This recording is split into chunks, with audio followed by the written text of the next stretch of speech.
പുണർന്ന നക്ഷത്രക്കാരുടെ ജീവിതത്തിൽ ഒരു പ്രത്യേക ശക്തിയുണ്ട്. അവർ എത്ര തവണ വീണാലും വീണ്ടും എഴുന്നേൽക്കും. ജൂലൈ മാസത്തിൽ സംഭവിക്കാൻ പോകുന്ന ഒരു സാധാരണ തിരിച്ചുവരവല്ല. നിങ്ങൾ നഷ്ടപ്പെട്ടെന്ന് കരുതിയ ഒരു അവസരം, അല്ലെങ്കിൽ അവസാനിച്ചു എന്ന് കരുതിയ ഒരു ബന്ധം വീണ്ടും നിങ്ങളുടെ ജീവിതത്തിൽ കടന്നു പോകാൻ സാധ്യതയുണ്ടെന്നാണ് ജ്യോതിഷ വിശ്വാസം പറയുന്നത്. പക്ഷെ ഒരു ചോദ്യം, രണ്ടാമത് ലഭിക്കുന്ന അവസരം നിങ്ങൾ തിരിച്ചറിയുമോ? പുണർന്ന നക്ഷത്രത്തിൽ അധിപതി ഗുരു ആണെന്ന് വൈദിക ജ്യോതിഷം പറയുന്നുണ്ട്. അതിഥിയാണ് ദേവത. അനന്ത സാധ്യതകളുടെ സംരക്ഷണത്തിന്റെ പ്രതീകമാണ് പുണർദത്തെ പല ജ്യോതിഷ ഗ്രന്ഥത്തിലും കാണാറുള്ളത്. അതുകൊണ്ട് തന്നെ പുണർദ നക്ഷത്രക്കാർ പ്രതിസന്ധിയിൽ നിന്ന് തിരിച്ചു വരുന്നവരായിരിക്കും, നല്ല മനസ്സുള്ളവരായിരിക്കും, കുടുംബത്തെ വിലമതിക്കുന്നവരായിരിക്കും, പഠിക്കാനും വളരാനും ഇഷ്ടപ്പെടുന്നവരായിരിക്കും, മറ്റുള്ളവർക്ക് സഹായം ചെയ്യാൻ തയ്യാറാകുന്നവർ എന്നിങ്ങനെ വിശേഷിപ്പിക്കപ്പെടുന്നു. പുറത്ത് ശാന്തരും പോസിറ്റീവുമായി തോന്നുന്ന ഇവർക്കൊരു രഹസ്യ പ്രശ്നമുണ്ട്. നിങ്ങൾ പലർക്കും രണ്ടാമത്തെ അവസരം നൽകും, ചിലപ്പോൾ അത് അർഹിക്കാത്തവർക്കും. നിങ്ങളുടെ മനസ്സിനുള്ളിൽ നല്ല പേടിയുണ്ട്, നിങ്ങളെ വിശ്വസിച്ച ആളുകൾ മാറിപ്പോകുമോ എന്നുള്ളത്, അതുപോലെ കുടുംബത്തിലെ സമാധാനം നഷ്ടപ്പെടുന്നത്, സ്വന്തം കഴിവുകൾ പൂർണ്ണമായി ഉപയോഗിക്കാനാകാതെ പോകുന്നത്, ജീവിതം തങ്ങൾ ആഗ്രഹിച്ച രീതിയിൽ മുന്നോട്ട് പോകാത്തത്.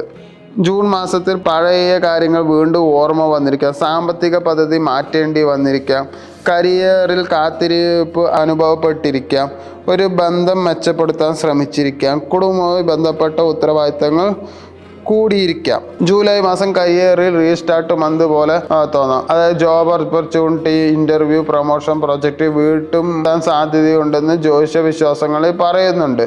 ആ മാസം പേഷ്യൻസ് ഏറ്റവും വലിയ ആയുധമാണ്. ബിസിനസ് ചെയ്യുന്നവർക്ക് പഴയ കോണ്ടാക്റ്റുകൾ വലിയ സഹായമാകാം, വലിയ ക്ലയൻറ്റ് തിരിച്ചു വരാം, പെൻഡിങ് ഡീൽസ് മുന്നോട്ട് പോകാം, മാർക്കറ്റിംഗ് എഫേർട്ട് പോലും കാണാൻ തുടങ്ങാം. പക്ഷേ ഡോക്യുമെൻറ്റേഷൻ ശ്രദ്ധിക്കണം. സാമ്പത്തികം നോക്കുകയാണെങ്കിൽ പഴയ ലയബിലിറ്റീസൊക്കെ ലഭിക്കാം.